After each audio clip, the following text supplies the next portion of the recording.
ڕێز و سڵاو بۆیەوە بینەرانی خۆشەویستی تەلەڤیزیۆنی کۆمەڵە بە یارمەتی هاوڕێیانی هاوکارمان توێنێتەوە خزمەتان بۆ پێشکەشکردنی گەشتی هەواڵەکانی ئەمڕۆی دووشەممە. سەرەتا سەردێڕی چەند هەواڵ. چالاکی لە ئەنگرانی کۆمەڵە و حیزبی کۆمۆنیستی ئێران لە شاری سنە. بەردەوامی ئاگری چیای سیاچەڵی ئیلام. سەپاندنی سزای 10 ساڵ زیندان بەسەر 3 هاوڵاتی لە شنۆ. ناڕوونی چارەنووسی هاوڵاتیەکی دەست بەسەرکراو لە شاری کامیاران. بەردەوامی هێرشی هەوای تورکیا بۆ سەر بەنداوی ترشین لە ڕۆژاوای کوردستان و لە سێدارەدانی 6 بەندکراو لە بەندیخانەکانی ڕژیم لە کوردستان و ئێران.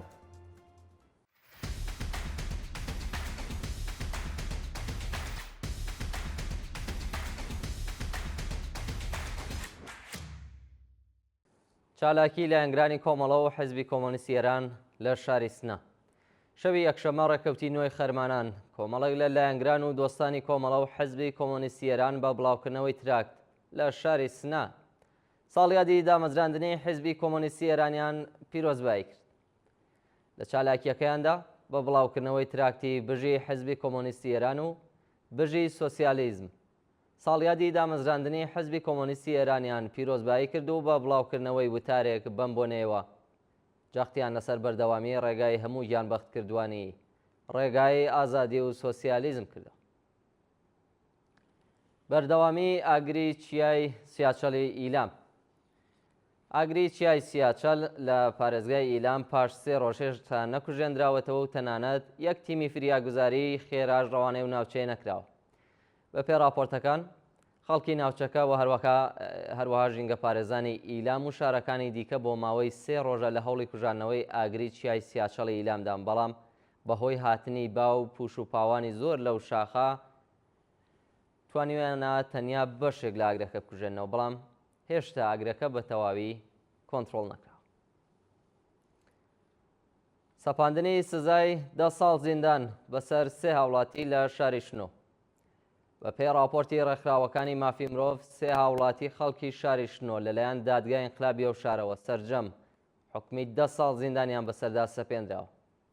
ئەو هاوڵاتیانە بە ناوەکانی ئومید ئیبراهیمیان بە تۆمەتی هەوڵدان بۆ تێکدانی ئەمنیەتی وڵات و هاوکاری لەگەڵ حیزبەکانی کوردستان، یاسر شەریفیان بە تۆمەتی تەبلیغ دژ بە ڕژیم و هاوکاری لەگەڵ حیزبە کوردیەکان و ڕەشید فەقیزادەیان بە تۆمەتی هەوڵدان بۆ تێکدانی بیر و ڕای گشتی سەرجەم بە حکمی 10 ساڵ زیندان سزادراون. بە پێو راپۆرتانام هاوڵاتیانە ڕێکەوتی هەفتەی گوڵانی ئەمساڵ بە هێرشی هێزەکانی دارەی دڵات بۆ سەر ماڵەکانیان دەست بەسەر کراون و پاشان ڕێکەوتی 12 جۆزەردان بە دانانی بارمتە بە شێوازێکی کاتی ئازاد کرابوون. سەپاندنی حکمی زیندان بەسەر پەرستارێکی خەڵکی دێلۆران.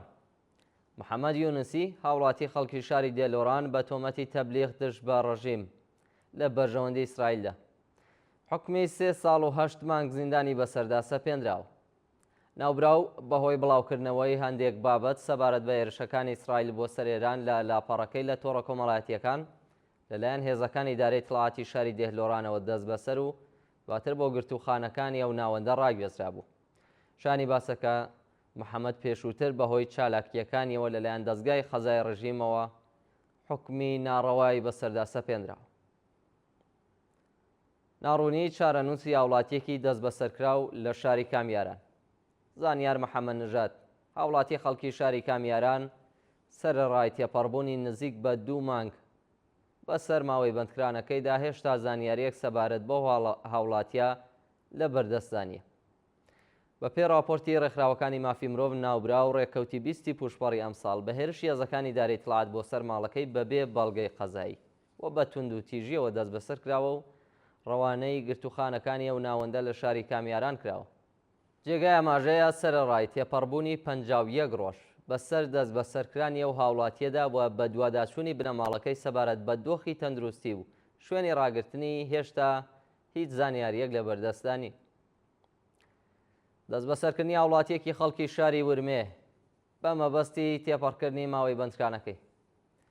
ڕۆژی شەماشتی خەرمانان شەهرام حاتەمی هاوڵاتی خەڵکی شاری ورمێ بە مەبەستی تێپەڕاندنی ماوەی 6 مانگ بەندکران دەست بەسەر و ڕەوانەی زیندانی ناوەندیە و شارە کراوە. ناوبرا و ڕێکەوتی هەشتی ڕازبەری ساڵی 1403 هەتاوی لەلایەن هێزەکانی دارەی دڵاتەوە. دەست بەسەر و پاشان لەلایەن لقی دوی دادگای انقلابی شاری ورمێەوە بە تۆمەتی تەبلیغ دەست بە ڕژیم، بێڕێزی بە نەتەوەکانی دیکە، واروها بڵاوکردنەوەی پرۆپاگەندا، حکمی 2 ساڵ زیندانی تازیری و 2 ساڵ چالاکی لە تۆڕە کۆمەڵایەتیەکانی بەسەردا سەپێنراوە. پاشان لەلایەن دادگای پێداچوونەوە لەسەر تۆمەتەکانی و هاوڵاتیە. حکمی زیندانەکەی بۆ 6 مانگ کەم کراوەتەوە. بەردەوامی هێرشی هەوایی تورکیا بۆ سەر بەنداوی تشرین لە ڕۆژاوای کوردستان. ڕۆژی ڕابردوو دەوروبەری بەنداوی تشرین بۆ چەندەمین جاری بەردەوام لەلایەن فڕۆکە بێفڕۆکەوانەکانی ڕژیمی تورکیاوە کراوەتە ئامانج. بە پێی راپۆرتی هێزەکانی سووریای دموکراتیک، فڕۆکە بێفڕۆکەوانەکانی ڕژیمی تورکیا بۆ چەندەهەمین جار بەردەوام لە 24 کاتژمێری ڕابردوودا دەوروبەری بەنداوی تشرین لە باشووری شاری کۆبانەیان کردوتە ئامانج. شانی باسە کە لە ڕۆژانی ڕابردوودا هێزەکانی سووریای دموکراتیک لە شاری ڕەقا وەڵامی هێرشی گروپێک لە تێرۆریستانی داعشیاندایەوە، واروها ڕێگریان لە پێشڕەوی چەتەکانی سەر بە دەوڵەتی تورکیا لە گوندەکانی ڕۆژاوایی تلتەمەر کرد. لە سێدارەدانی 6 بەندکراو لە بەندیخانەکانی ڕژیم لە کوردستان وێران. ڕۆژی ڕابردوو 6 بەندکراو لەلایەن ڕژیمی کۆماری ئیسلامیەوە لە زیندانەکانی سنا، خەزەل حەسار، زاهدان، عێراق و شیراز بە تۆمەتی کوشتنی بانقەست و پەیوەندیدار بە مادەی هۆشبەر ئەعدام کراون. بە پێی راپۆرتی ڕێکخراوەکانی مافی مرۆڤ، 4 بەندکراو بە ناسناوی ئەکبەر عەباسپور، خەڵکی شاری مەراغەوە، دانیشتووی شاری بانا، حامێد بەراهووی، ئارمان ڕەیحانی، خەڵکی فیروزاوای شیراز و ئیسماعیل دلاوەری بە تۆمەتی کوشتنی بانقەست لە زیندانەکانی سنا، زاهدان و عادڵاوای شیراز ئیعدام کراون. هەروەها 2 بەندکراوی دیکە بە ناوەکانی سلەیمان کوشکی، خەڵکی خوڕەماوە و جاسم نووری بە تۆمەتی پەیوەندیدار بە مادە هۆشبەرەکان لە زیندانەکانی ناوەندی عێراق و خەزەل حەساری کەرەج لە سێدارە درراوە. و دوایین هەواڵمان سەبارەتە بە ناڕەزایەتی دوکاندارانی زاهدان. ڕۆژی یەکشەممە ڕێکەوتی نوێی خەرمانان دوکاندارانی فەلەکەی شرکەتی نەوت لە شاری زاهدان دژ بە پچڕانی بەردەوامی کارەبا ناڕەزایەتیان دەربڕیوە. بە وتەی ناڕازیان ڕۆژانە چەند جار لە بەیانی و دوانیوەڕۆدا کارەبایە و شارە و بەتایبەت شوێنی پیشەی دوکاندارانە بڕن و بەم شێوەیە معیشەتی دوکانداران تووشی کێشە دەبێت و گوشارێکی ئابووری زۆر دەکەوێتە سەریان. ناڕازیان خوازیاری چارەسەرکردنی کێشەی کارەبای ئەو شارە یان کەمکردنەوەی ساعتی پچڕانی کارەبا بوون و جەخت لەسەرەوە دەکەنەوە کە لە ئەگەری بەردەوامی ئەم دۆخەدا بەردەوامە بن لە درێژەدان بە ناڕەزایەتی. بینەرانی خۆشەویست، گەشتی هەواڵەکانی ئەمڕۆتان پێشکەش کرا. کات و ساتێکی خۆش بۆ هەموو لایەک.